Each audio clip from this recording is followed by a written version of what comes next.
Hi. Welcome aboard, everybody. Amanda will take you to the lowest depths of your life here in just a second. But what?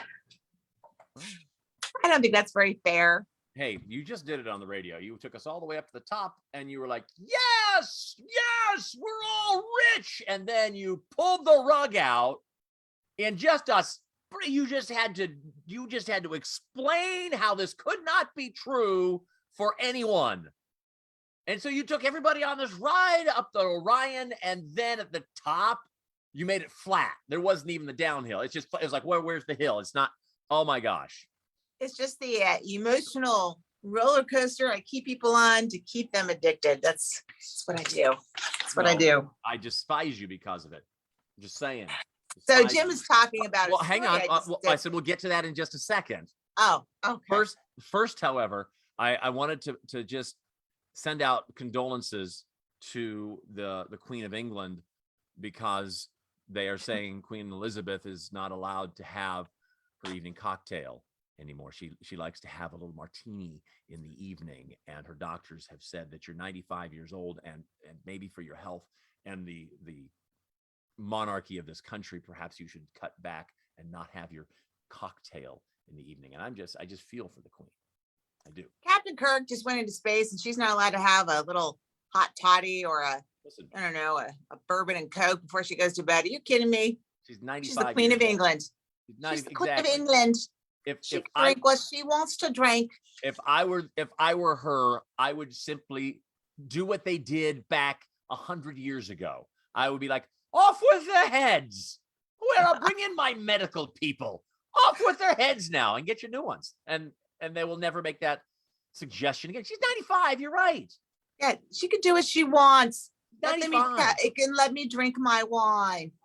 There's a point where you go, I just don't care about the monarchy. I care about having a nice little beverage because I'm 95. She's 95. Let her do what she wants. Goodness knows her grandchildren are having martinis all the time. Remember what Harry used to do? He used to get buck naked and party in Vegas. I remember that. So I remember that well. Be allowed to have a martini. Off with their heads. Off with their heads is what I say. All right, Amanda, give us the good news, and then take us down to the depths and do it like you did it on the radio on one. All right. Well, the good news is this was the greatest news. I was excited about this. That's because, if you have dark circles under your eyes, you may not have to cover them up anymore with makeup or some sort of highlighter or something, right? Because thanks to a TikToker named Sarah, it's now become a trendy thing to have bags under your eyes. I could be a superhero with these bags. Look at those things. I could be a superhero. I know. You'd have to, if you were flying on Southwest, you'd have to pay an extra $35 per bag to get on that plane, Jim. Mm-hmm. Not economical. But you know what? You don't have to hide them. Your first 2 bags go for free, so those would be free. So they're free. I fly Southwest when they're flying. Well, I mean, this would be in addition to the actual bags you're carrying. But all right, that's cool. So thanks to a TikToker who gave that as a makeup tip to actually give yourself bags.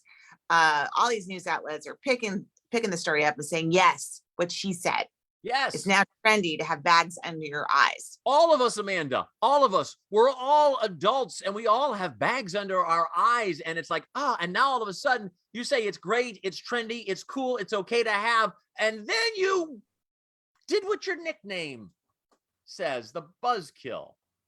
It's cool if you're 25 and you don't actually have bags under your eyes and you're just putting them there with makeup. Probably not so trendy and cool and great looking if you're actually, 45 or 38 or 62 and you have your own natural organic bags under your eyes. But it's like the gray hair trend, Jim. Remember when gray hair was in fashion like a year ago? For sub-30s.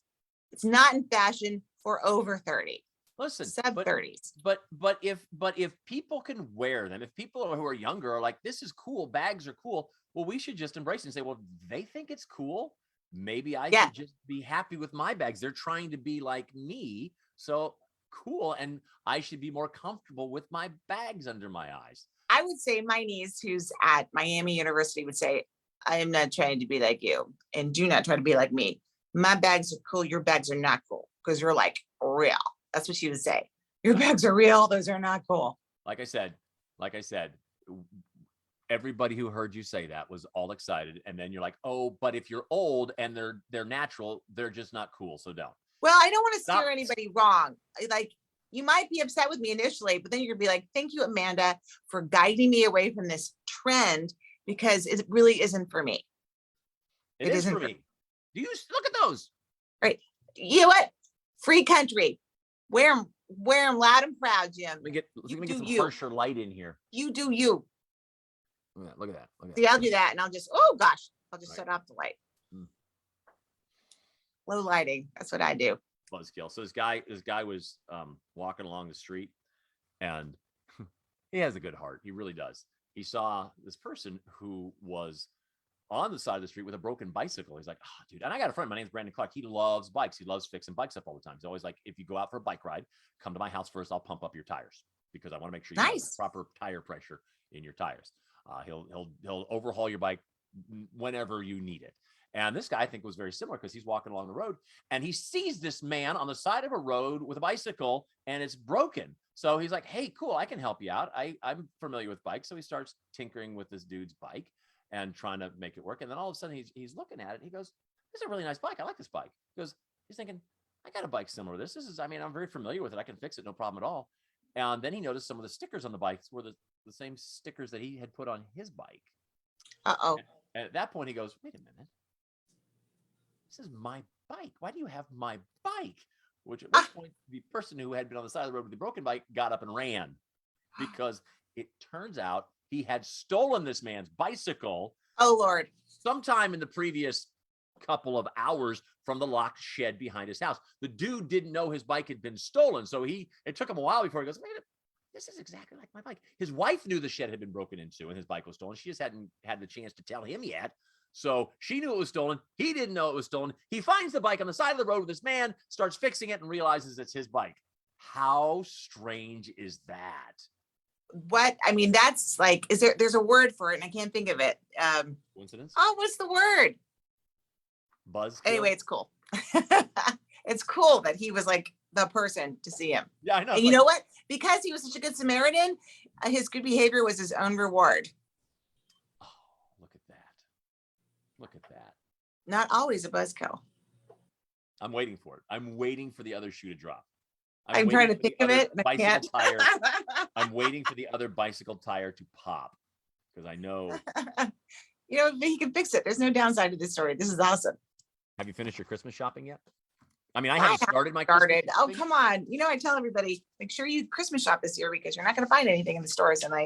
And you know, do what I say, not what I do. I've not started. Let me see. This is October 15th, October, November, December. So that's 60 I know, days. but you know what? My problem, this hang is on. my excuse. I'm doing No. math This is my excuse. My excuse. Let me get it in.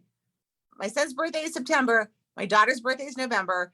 And it's just hard enough to get through that. And then I have to immediately think of something else. It'd be better if their birthdays were 6 months away from Christmas, but they are not. And it's really frustrating. Okay, go.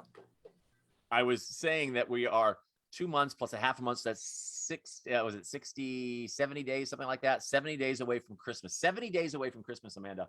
And 2 out of every 100 people you know are completely done. Oh, I hate those people. Yeah, they're people I know, not people I'm friends with.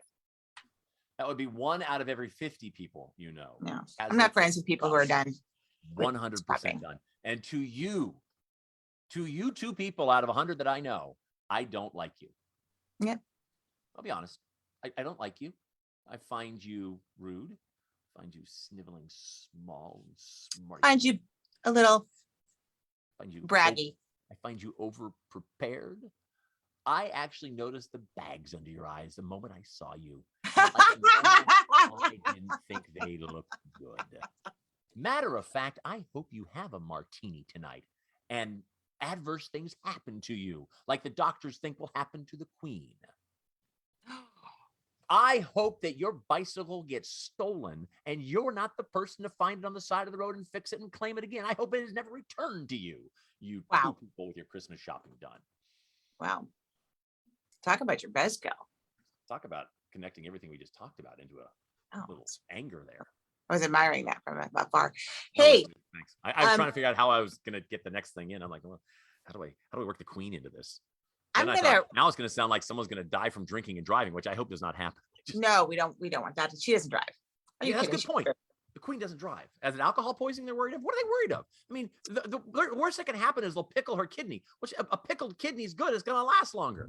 And It's by a the way, royally pickled kidney. Hey, we got to go because have- we have our keyword coming up and we have cheerleaders coming up and we're gonna have our hands full. I'm just saying, having pickled kidneys and crackers is a very British thing to eat. And pickles, pickled kidneys, pickles, and crackers, The British are not known for their great cuisine. or teeth. I can't eat it. Okay, we got to go. So y'all, hey, good luck to Kings High School, which is coming in for our Football Friday. We see y'all. Be good. God bless. Have a great weekend. Scott, keep healing, my friend. Keep healing.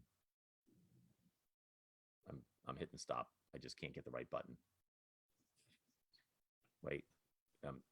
It's this finger. I don't know what's up with this finger. Maybe if I lick it. Let's see if that does it. Here we go.